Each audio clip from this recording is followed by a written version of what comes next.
စင်မြင့်ထက်ကလူငယ်လေးဟာမျက်လုံးကိုပိတ်စီးထားရပါတယ်။သူ့ပတ်လည်မှာနံရံသုံးဘက်နဲ့ဘေးကင်းတဲ့လမ်းကြောင်းတစ်ဖက်ရှိနေပါတယ်။မှားယွင်းတဲ့ဘက်ကိုခုန်ချရင်တေဆုံးရမှာဖြစ်ပြီးမှန်ကန်တဲ့ဘက်ကိုခုန်ချရင်တော့ဒေါ်လာတန်း100ရရှိမှာပါ။စမပါမီသူ့ပတ်ဝန်းကျင်ကို10မိနစ်စာလေ့လာခွင့်ရခဲ့ပြီးအချိန်စေးတာနဲ့မျက်လုံးကိုပြန်စည်းကခြေထောက်အောက်ကစင်မြင့်ဟာအရှိန်ဟုန်နဲ့လဲပတ်သွားပါတယ်။သူ့ပတ်လည်မှာမိတ်ဆွေနဲ့ရန်သူတွေရှိနေကြပြီးလမ်းညွှန်ပေးဖို့ကြိုးစားကြပါတယ်။နံရံရှိတဲ့ဘက်ကိုညာညွှန်လို့ခုန်ချမိပြီးတေဆုံးသွားရင်အဲ့ဒီလူကဒေါ်လာတန်း100လုံးသိမ်းပိုက်ခွင့်ရမှာဖြစ်ပြီးဘေးကင်းတဲ့ဘက်ကိုလမ်းညွှန်ပေးရင်တော့ဒေါ်လာတန်း100ကို2ယောက်ခွဲဝေယူကြရမှာပါ။ direction တစ်ခုစီအတွက်စကားပြောချိန်10မိနစ်စီရရှိပါတယ်။ပထမဆုံးလူတငယ်ချင်းအတူပထမဆုံးလူဟာအရှိဘက်ကိုခုန်ချဖို့ပြောပေမဲ့အဲ့ဒီဘက်ကနံရံဖြစ်နေပါတယ်လူငယ်လေးကမတင်ကားလို့ကိုရေးကိုတာမေးခွန်းတွေမေးစစ်ဆေးတဲ့အခါအကုန်မှန်အောင်ဖြေနိုင်ခဲ့ပါတယ်ဒါပေမဲ့မျက်မှန်ပေးမှာဘာသာလုံးပါလဲလို့မေးလိုက်တဲ့အခါမဖြေနိုင်ခဲ့ပါဘူးအဖွဲ့အစည်းကရဲ့ဤပညာသုံးပြီးအတန်တူးပြုလုပ်ထားတာဖြစ်ကြောင်းပေါ်လွင်သွားခဲ့ပါတယ်ဒုတိယလူအထက်တန်းကျောင်းနေဖက်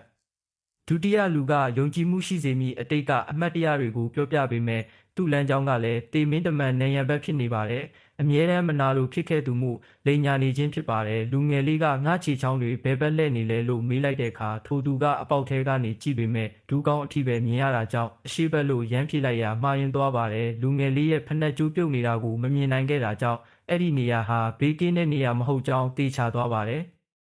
ကြန့်ရှိသောလမ်းကြောင်းနှစ်ခုနဲ့အနိုင်ရရှိမှုနောက်ဆုံးလမ်းကြောင်းနှစ်ခုကြံချိန်မှာလူငယ်လေးကစင်မြင့်အစုံမှာအကျွေစစ်တင်ပြီးအမျိုးသားကိုတံမိုးမေးခဲ့ပါတယ်ထိုအမျိုးသားကအလင်းပြန်လို့မမြင်ရဘူးလို့ညှင်းဆိုခဲ့ပေမဲ့ဝန်ထမ်းကမှန်ပေးလိုက်တဲ့အခါရန်တရားစစ်လို့ဖြေနိုင်ခဲ့ပါတယ်ထို့နောက်အမျိုးသမီးစီစဉ်သူဘက်ကိုအကျွေစစ်ထပ်တင်ပေးရာသူမကမျက်မှန်မပါလို့မမြင်ရပေမဲ့သူမဘက်ကဘေးကင်းကြောင်းပြောပါတယ်လူငယ်လေးကအကျွေစစ်နှစ်စစ်ထပ်တင်ပြီးစမ်းသက်ရာထိုအမျိုးသားကချက်ချင်းတန်းဖြေနိုင်ခဲ့တာကြောင့်မတင်ကားဖြစ်သွားပါတယ်အပေါ်စီးကကြည့်မှမြင်နိုင်တဲ့ထောင်ဆောင်အတိုင်းအကျွေစေးကိုလှည့်တင်လိုက်တဲ့အခါစင်မြင့်ပေါ်ကလူဘလို့မှမမြင်နိုင်တာကိုထိုအမျိုးသားကလိန်ညာဖြစ်ဆိုခဲ့တာပေါ်လွင်သွားပါတယ်